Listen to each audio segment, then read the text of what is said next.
So here we have the Audi S6 Avant on a 13 plate. I'm going to start off by showing you around the outside of the car, and then we'll hop in and run through some controls on the inside. From the outside, of course, you can see it's a 5-door estate vehicle with alloy wheels. We're going to start off inside the boot area of it first of all. The tailgate on this car will open electronically, as you can see. As we approach the back of the car, you can also see the reversing sensors. This car's also got a parking camera, which I'll show you when we run through the controls. Plenty of boot space, as you can see. It comes with a set of roof bars, and we have those folding rear seats, should you wish to increase this space even further again.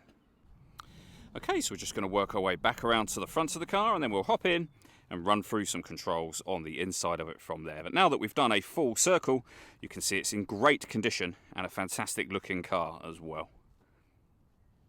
Just briefly before we climb in, I think it's well worth seeing the interior from this exterior point of view. There's plenty to run through on the dashboard, so let's hop in and we'll do that now.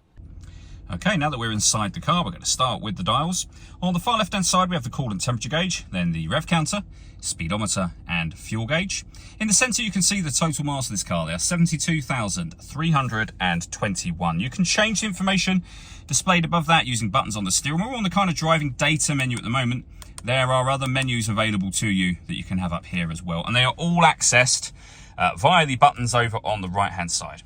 We have stereo and phone controls as well, cruise control and speed limiter, and behind the steering wheel, the minus and plus pedals so that you can change up and down the gear manually on this automatic gearbox, should you wish to do that. Over in the center, we then have the main screen for the car. So you can see we're on the radio menu at the moment. This car's got DAB, FM, medium wave and long wave radio. All of the adjustments I'm making at the moment on that screen are being done predominantly using this dial just here and the buttons that surround it as well. You can access certain things from here should you wish to. So for example, if I press nav and come back up to the screen, you can see we are on the navigation menu. It's in night mode at the moment because the headlights are on this car. If I turn those off, you'll see the daytime mode. Really easy system to use. Again, that wheel will do virtually everything. So you can access your radio, which we were just on, media, which is where you listen to your own music, and again you can see all the different ways in which you can do that being shown on the screen now, including Bluetooth audio. We can come back out to the main menu and you've got a whole host of other options. I did mention at the rear of the car that we had a parking camera. What I didn't mention was it was a 360 camera, so the bird's eye view image of where the car is parked, and then the reverse camera just there.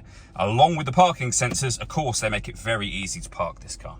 We have our CD player. We can turn off the stop and start. This car's got autonomous parking, so if I was to push that button and we followed the instructions on screen here, it's able to take control of the steering for you to get it into a parking space. We can turn our parking sensors on and off from here. We can turn off the traction control should you wish to do that. We have dual zone climate control, so you can adjust the passenger temperature and the driver temperature. When you're happy with those, you can adjust the fan speed by pressing this button and using the same dials as we used just a moment ago. You can also then press that button, again use the same dials to determine the direction you'd like the air to be distributed in for driver and passenger. And the air conditioning is turned on, as you can see from there. Or just hit the auto button. The car will take control of everything for you to maintain the temperatures you've asked for, which you can hear it doing in the background. You can override that at any time you wish to. We have a heated driver's seat with passenger seat, with 3 settings, and the driver's seat, again with 3 different heat settings on there. And then the gear lever for the fully automatic gearbox. Last thing I want to mention is the panoramic glass roof.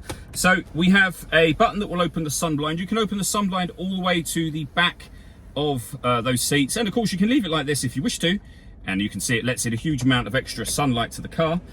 Or if you want to, you can open this front section as a proper sliding sunroof, and as you can see, you get a really massive sunroof area when you do that. All that leaves me to say is thank you for taking the time to watch this video.